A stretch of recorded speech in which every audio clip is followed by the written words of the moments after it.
Mari kita akan berdoa bersama-sama. Tuhan, kami berterima kasih untuk kemurahan-Mu, sehingga Engkau telah memberkati kami bisa datang untuk berbakti kepada-Mu. Tuhan, berkatilah berita firman-Mu, sehingga melalui firman-Mu iman kami bertumbuh di dalam Engkau. Tuhan, urapi kami. Terima kasih ya Tuhan. Di dalam nama Tuhan Yesus kami berdoa. Amin. Bapak, Ibu, Saudara yang dikasihi oleh Tuhan, tema yang saya sampaikan hari ini, saya berikan judul Ora et Labora, berdoa dan bekerja. Saya ambil dari Mazmur 127 ayat 1 sampai dengan ayat yang kelima. Kalimat ini pertama kali dipopulerkan oleh Santo Benediktus pada abad ke-6. Dia menulis sebuah kitab yang ditujukan berisi aturan-peraturan bagi para rahib. Dan salah satu motonya itu adalah Ora et Labora. Dan ketika saya membaca bagian Mazmur 127 ini, saya kira nats ini dekat dengan tema Ora et Labora ini. Saya mengajak kita untuk bersama-sama menyimak Bapak Ibu Saudara di dalam Mazmur 127 ayat 1 sampai dengan ayat yang kelima. Nyanyian ziarah Salomo. Jikalau bukan Tuhan yang membangun rumah, sia-sialah usaha orang yang membangunnya. Jikalau bukan Tuhan yang mengawal kota, sia-sialah pengawal berjaga-jaga. Sia-sialah kamu bangun pagi-pagi dan duduk sampai jauh malam dan makan roti yang diperoleh dengan susah payah, sebab ia memberikannya kepada yang dicintainya pada waktu tidur. Sesungguhnya anak-anak lelaki adalah milik pusaka daripada Tuhan, dan buah kandungan adalah suatu upah. Seperti anak-anak panah di tangan pahlawan, demikianlah anak-anak pada masa muda. Berbahagialah orang yang telah membuat penuh tabung panahnya dengan semuanya itu. Ia tidak akan mendapat malu apabila ia berbicara dengan musuh-musuh di pintu gerbang. Amin, Bapak Ibu Saudara. Bapak Ibu Saudara yang dikasihi oleh Tuhan, hari-hari ini kita masih dibuat resah dan gelisah berkaitan dengan corona. Orang-orang yang punya uang lebih, bahkan berkelimpahan, mereka membeli kapal mewah dan mereka tinggal di lautan, saudara. Ini berita mengatakan pamer karantina diri dari virus corona di kapal mewah, miliarder kena kecam. Saya pernah membaca berita stok kapal habis karena memang orang-orang yang berduit itu beli kapal semua dan hidup di laut. Kemudian cara lain lagi, orang super kaya cegah corona beli pulau untuk karantina bersama keluarga. Dan ada berita lain lagi, COVID-19 mengganas, warga kaya raya India sewa jet pribadi kabur ke luar negeri. Saudara, situasi hari ini, apa yang sedang dikejar oleh orang-orang ini adalah rasa aman.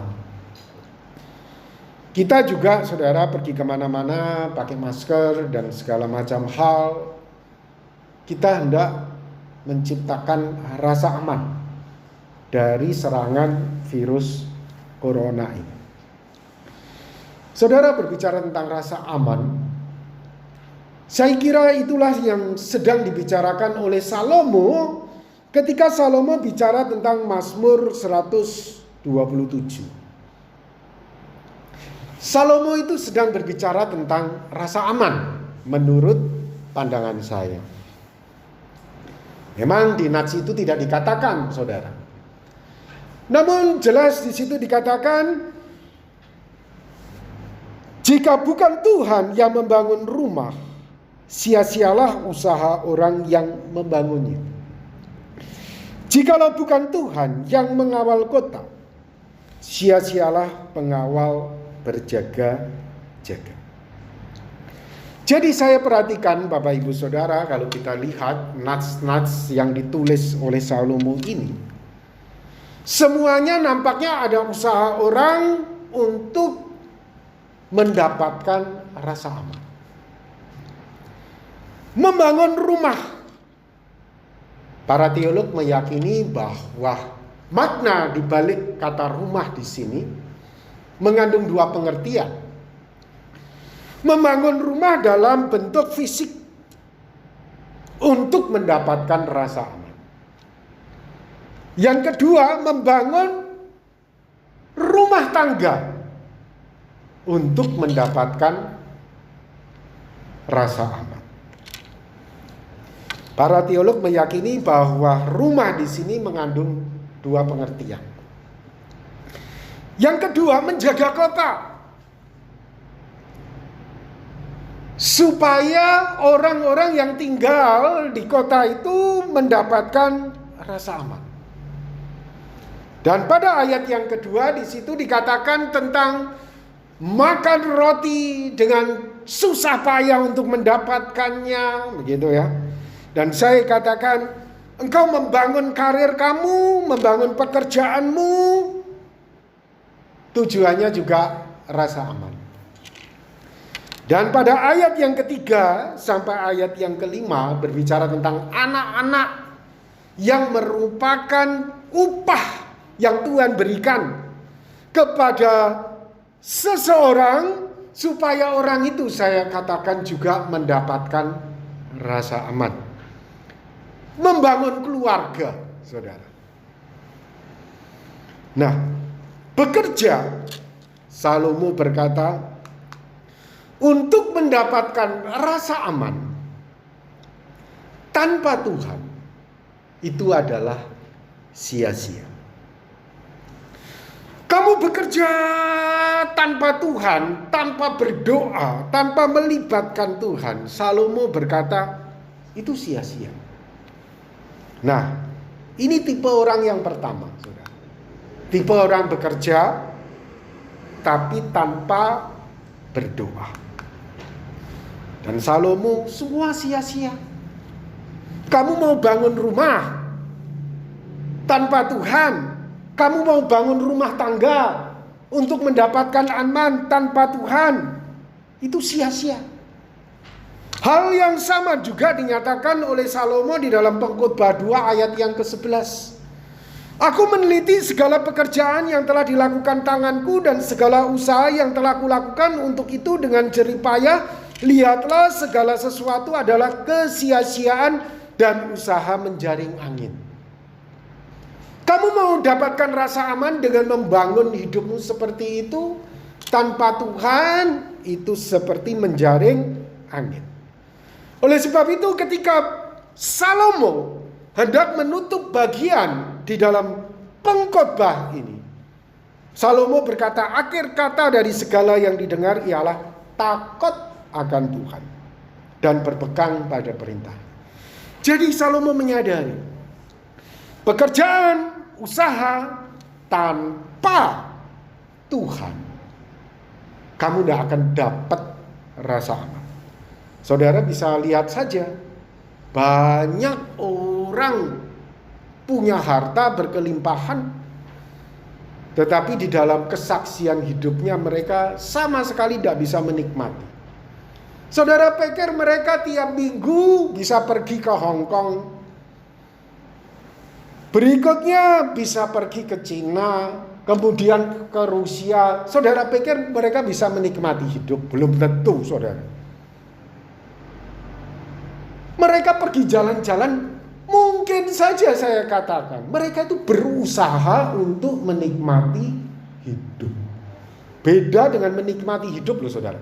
Beda dengan berusaha. Saudara, jadi jangan iri. Tanpa Tuhan, saudara, ya, harta benda, jerih payah yang engkau lakukan itu menjadi sia-sia dan usaha menjaring angin. Apa kurangnya Salomo? Istrinya banyak, gundiknya banyak, hartanya luar biasa. Tetapi saudara bisa mendapati Salomo berkata, aku putus asa. Di dalam kitab Pengkhotbah. Tanpa Tuhan, Bapak Ibu Saudara, semuanya sia-sia. Tuhan Yesus pernah berkata di dalam Yohanes 15 ayat yang ke-5. Akulah pokok anggur dan kamulah ranting-rantingnya. Barang siapa tinggal di dalam aku dan aku di dalam dia, ia berbuah banyak, sebab di luar aku kamu tidak dapat berbuat apa-apa. Dan menariknya Tuhan berfirman melalui Salomo berkata di dalam ayat yang kedua, sebab ia memberikan kepada yang dicintainya pada waktu tidur, saudara. Ya. Tuhan itu memberikan rasa aman. Ketika kita bekerja dan berdoa, Tuhan memberikan rasa aman kepada kita waktu kita itu tidur. Saudara, tidur nyenyak itu sebetulnya menggambarkan satu kondisi seseorang dalam rasa aman. Saudara, kalau tidak ada rasa aman, saudara nggak akan bisa tidur. Saudara bisa tidur nyenyak karena saudara merasa aman. Tidak ada yang mau membunuh saudara, tidak ada yang mau melukai saudara, ya. Makanya saudara bisa tidur dengan nyenyak. Wow, saudara. Tuhan memberikan kepada yang dicintainya pada waktu tidur. Daerah saudara, tanpa Tuhan,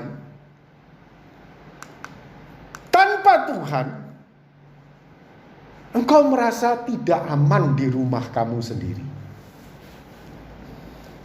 Tanpa Tuhan, engkau merasa tidak aman dengan keluarga yang kamu bentuk sendiri, rumah tanggamu. Lihat pasangan itu merasa terancam. Ingat bagaimana kamu membangun awalnya. Sehingga kamu membentuk keluarga kamu itu tadi. Tanpa Tuhan, tidak aman di kota di mana kamu tinggal. Padahal kotanya itu aman ya. Tingkat kejahatan juga rendah, saudara. Tingkat kejahatan juga rendah. Satu hari ada seorang bapak berkata kepada saya, Pak Robi, tolong doakan saya. Saya ini setiap hari ketakutan. Saya tanya sama dia, kenapa bapak takut? Saya lihat di TV, ada pencurian, perampokan, pencopetan, gini-gini. Saudara, ketika saya mendengar bapak itu berkata seperti itu, saya itu bingung, saudara. Bingungnya kenapa? Karena dia tinggal di Jebus. Dan saya lihat tingkat kejahatannya sangat rendah. Saya bingung dia, saudara. Tanpa Tuhan, ya saudara, harta benda, pekerjaan, karir, keluarga yang kamu miliki, kamu tetap tidak aman. Walaupun sekeliling kamu ini aman. Bahkan kamu tidak aman dalam keluargamu sendiri. Ketemu anak bukannya aman, tapi merasa terancam. Saudara, libatkan Tuhan dalam rumahmu, kota, karir, dan keluargamu. Amsal 3 ayat ke-6, akuilah dia dalam segala lakumu, maka ia akan meluruskan jalanmu. Mazmur 119 ayat 105, firmanmu itu pelita bagi kakiku dan terang bagi jalanku.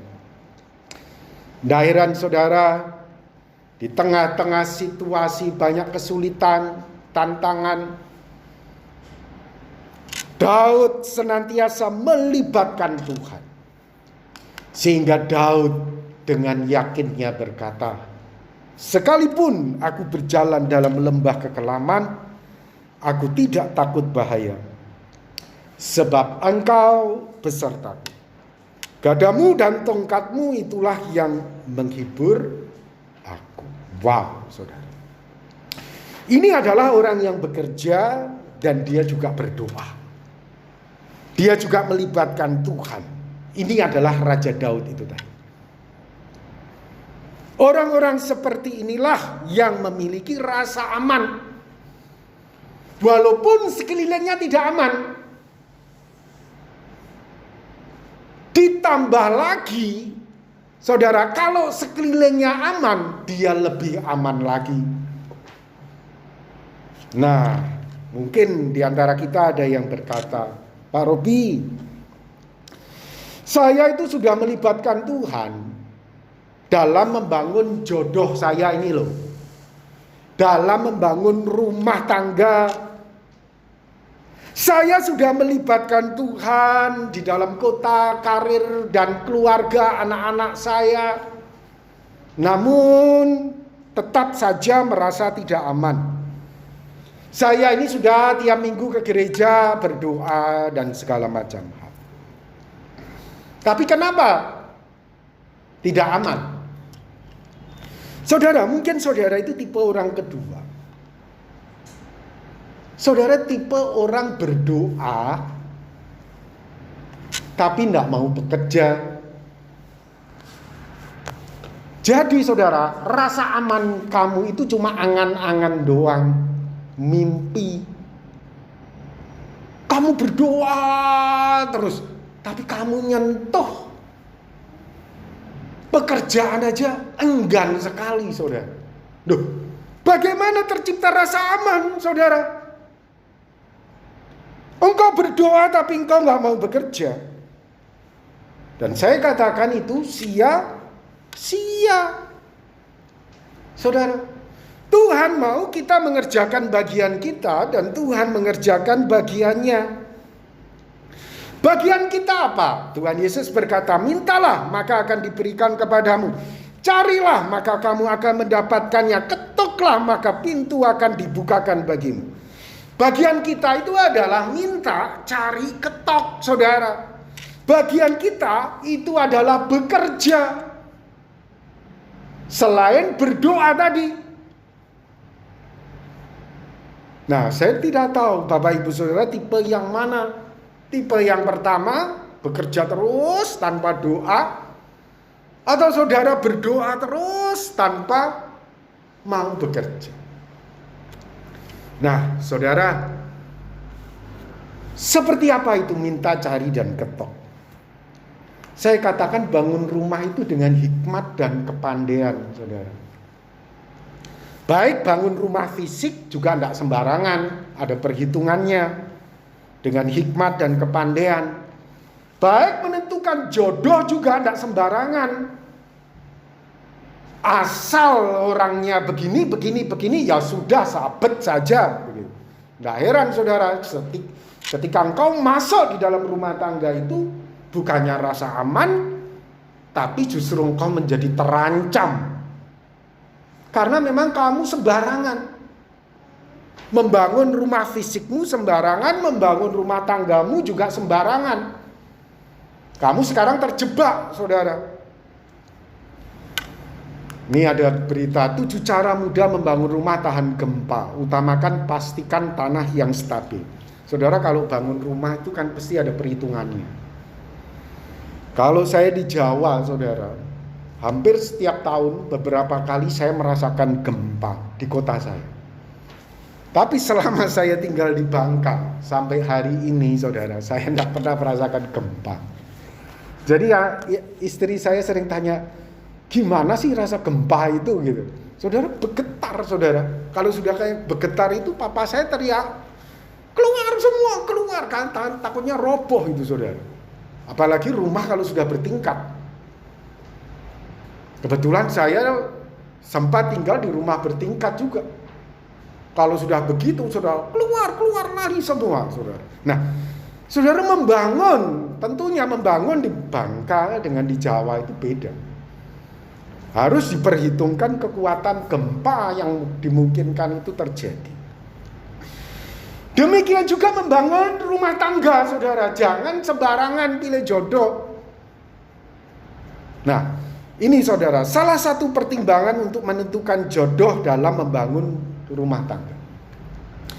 Tanya kepada dirimu sendiri, apakah dengan sifat dan kepribadian karakter orang ini, pacarmu ini tadi, tanyakan kepada dirimu, apakah aku itu bisa hidup damai, tenang, sejahtera dalam jangka waktu 40 tahun ke depan?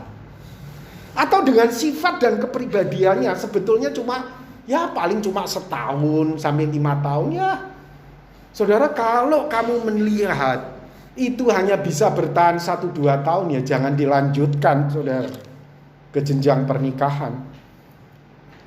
Tetapi kalau kamu menilai, yakin bahwa kamu bisa hidup dengan sifatnya, karakternya, kepribadiannya, saudara, untuk 40-50 tahun ke depan, masuklah pada jenjang berikut. Jadi saudara, di dalam membangun, ya saudara, tidak cuma berdoa, tapi kita harus bekerja, pakai hikmat dan kepandaian.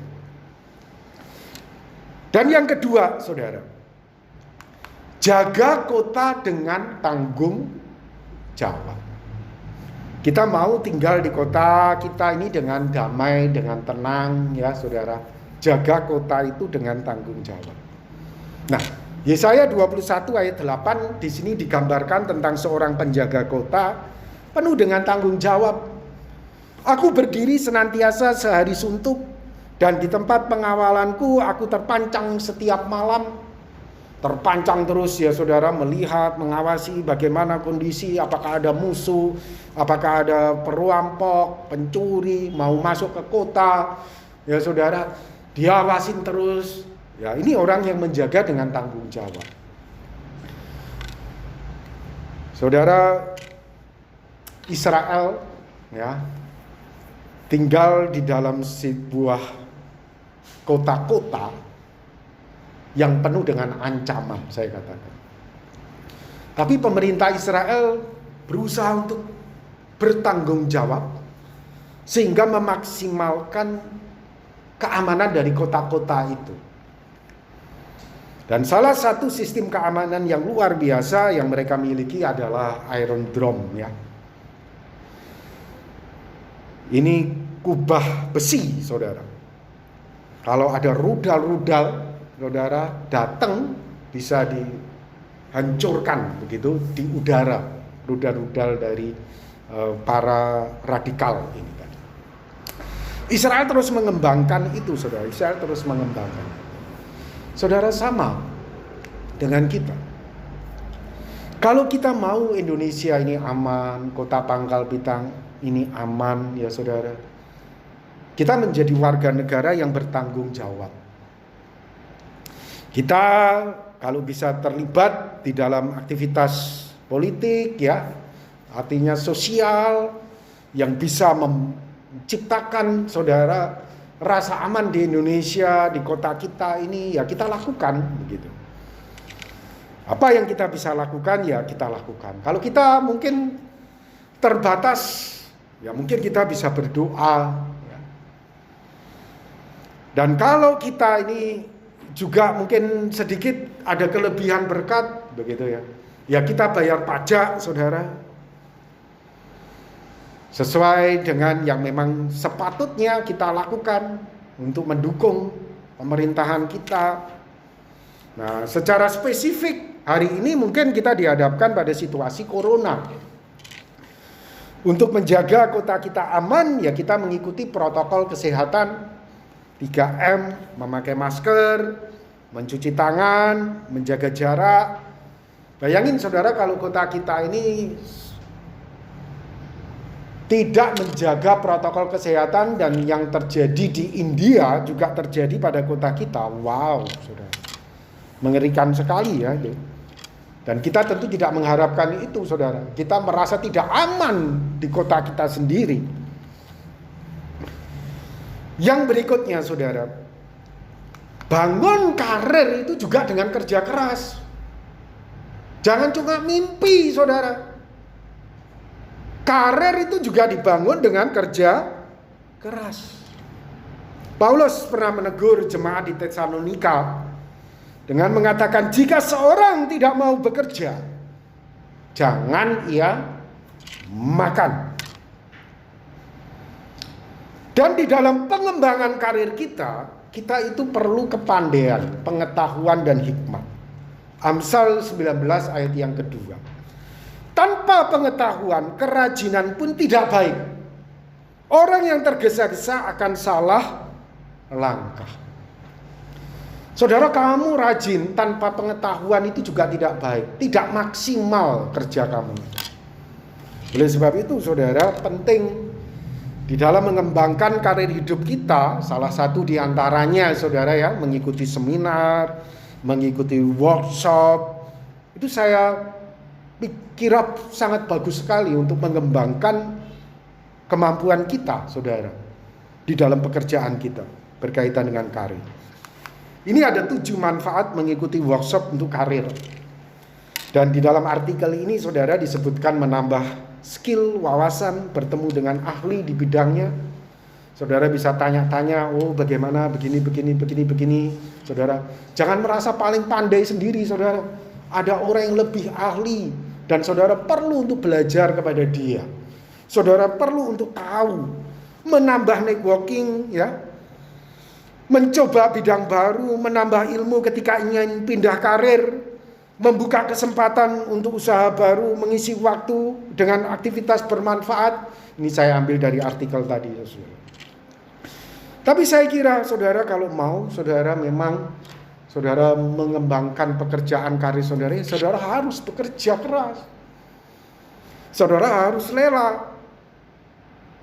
rela untuk mengikuti hal-hal seperti ini dengan pengetahuan-pengetahuan. Yang berikutnya saudara, membangun keluarga itu juga penting dengan disiplin, dengan penuh hormat dan kasih.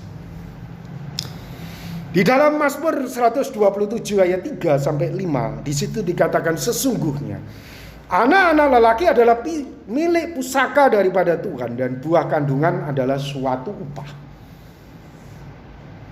Ya, jadi saudara, di situ disebutkan anak laki-laki. Anak perempuannya di mana? Anak perempuannya ada yang kedua, saudara. Kalau menurut perspektif saya, buah kandungan itu adalah sebuah upah.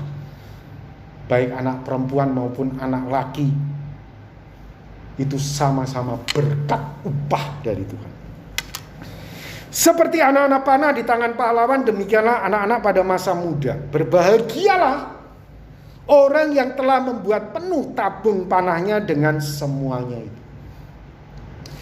Tuhan kasih penunjang untuk menciptakan, mendapatkan rasa aman, memberikan kamu anak. Tapi Tuhan juga berkata, berbahagia orang yang telah membuatnya menjadi penuh tabung tersebut. Karena ada orang saudara, dikasih anak, tidak punya tanggung jawab, tidak mau mendisiplin, tidak mau memberikan hormat dan kasih. Nah, orang yang mau mendisiplin dengan penuh sikap hormat dan kasih, orang ini tidak akan mendapatkan malu. Orang ini disebut berbahagia ketika berhadapan dengan musuh-musuh di pintu gerbang.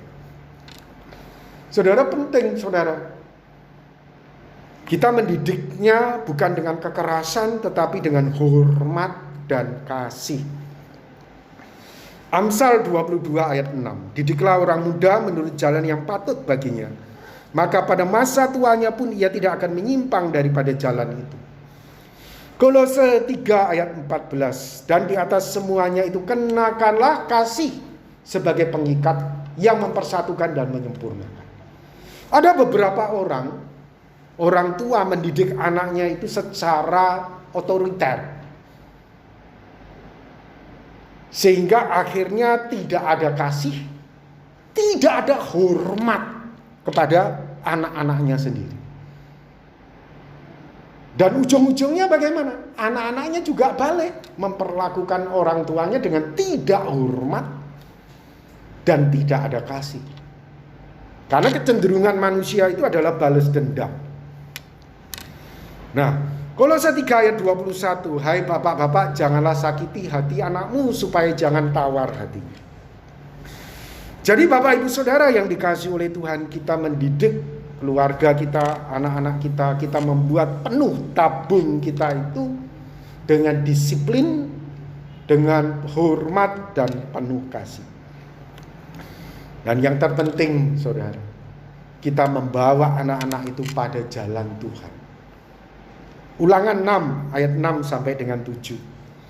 Haruslah engkau mengajarkannya berulang-ulang kepada anak-anakmu dan membicarakannya apabila engkau duduk di rumahmu, apabila engkau sedang dalam perjalanan, apabila engkau berbaring, dan apabila engkau bangun.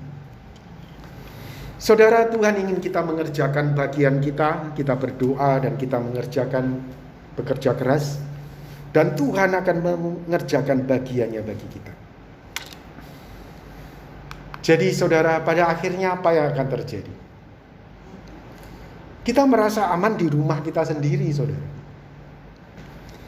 Kita merasa aman di dalam rumah tangga kita sendiri. Kita merasa aman di mana kita tinggal. Sekali lagi saudara, ketika bapak tadi yang dari Jebus itu cerita begitu, saya itu bingung. Karena setahu saya tingkat kejahatan di kota itu sangat rendah.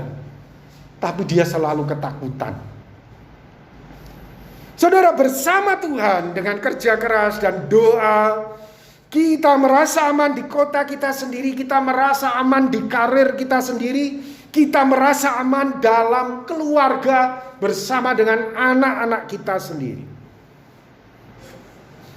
Sehingga ketika Tuhan mengizinkan saudara ada goncangan dalam rumah kita, dalam kota kita, dalam karir kita, dalam keluarga kita, ketika Tuhan mengizinkan ada goncang, kita bisa tetap berkata seperti Daud. Sekalipun aku berjalan dalam lembah kekelaman, aku tidak takut bahaya, sebab engkau besertaku. Gadamu dan tongkatmu itulah yang menghibur aku. Amin. Mari kita akan berdoa bersama-sama. Tuhan, terima kasih untuk firman yang Tuhan sudah nyatakan kepada kami. Tolonglah kami ya Tuhan, untuk kami bisa meneladani Raja Daud, untuk kami bisa meneladani Salomo, sehingga kami berdoa dan bekerja, dan kami senantiasa melibatkan Engkau di dalam segala usaha dan pekerjaan kami. Tuhan, jika Engkau mendapati kami bersalah di hadapan-Mu, Tuhan ampunilah kami. Tuhan berkati jemaat-Mu dan biarkan iman mereka bertumbuh di dalam Engkau. Di dalam nama Tuhan Yesus kami berdoa. Amin.